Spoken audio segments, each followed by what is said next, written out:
திருச்சி கிழக்கு சட்டமன்றத்தில் மீண்டும் என்னை வேட்பாளராக நிறுத்திய தமிழ்நாட்டினுடைய முதலமைச்சர் அண்ணன் தளபதி அவர்களுக்கு நன்றி செலுத்துகின்றேன்.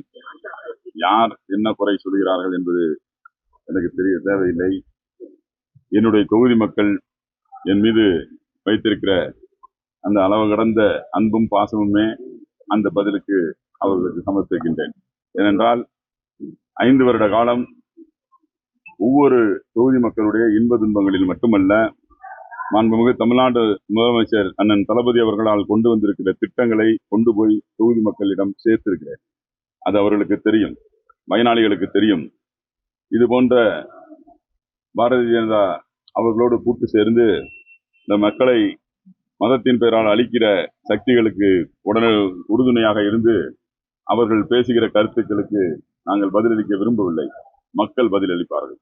காந்தி மார்க்கெட் வந்து இடம் மாற்றக்கூடாதுன்னு தொடர்ந்து ஒரு கோரிக்கை. அதுதான் காந்தி மார்க்கெட்ல இடம் மாற்றக்கூடாது என்ற பதிலை ஏற்கனவே சட்டமன்றத்திலே மாண்புமிகு தமிழக முதல்வர் அண்ணன் தளபதி அவர்கள் உறுதியோடு நகராட்சி நிர்வாகத்துறை அமைச்சர் அவர்கள் உறுதியிட்டு சொல்லியிருக்கிறார். எந்த சூழ்நிலையிலும் காந்தி மார்க்கெட் மாற்றப்படாது என்று தீர்மானமே போட்டிருக்கிறோம். சார், நீங்க கிறிஸ்தவ நல்லெண்ண இயக்கத்துல நிக்கிறீங்க.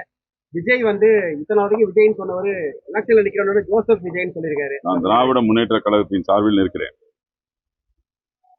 நான் கிறிஸ்தவராக சிறு வயதிலிருந்து அந்த மத கட்டுப்பாடுகளுக்கு இருந்து இன்றைக்கு பொதுவானவனாக இருந்து பல்வேறு மதத்தின் உங்களுக்கும் அரவணைக்கின்ற பண்பு எனக்கு உண்டு.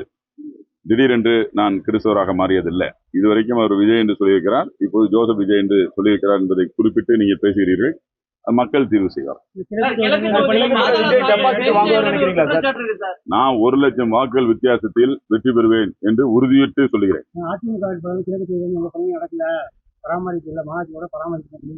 கண் ஆபரேஷன் பண்ண சொல்லுங்க. செய்திகளை உடனுக்குடன் தெரிந்து கொள்ள கீழ்கண்ட கேபிள் மற்றும் டிடிஹெச் நெட்வொர்க்குகளில் எம்நாடு செய்தி தொலைக்காட்சியை காணுங்கள். பாதகம் செய்பவரை கண்டால் நாம் பயம் கொள்ளலாகாது பாப்பா. மோதி மிதித்துவிடு பாப்பா, அவர் முகத்தில் உமிழ்ந்துவிடு பாப்பா. அண்மை செய்திகளை உடனுக்குடன் தெரிந்து கொள்ள இணைந்திருங்கள் எம்நாடு தொலைக்காட்சியுடன்.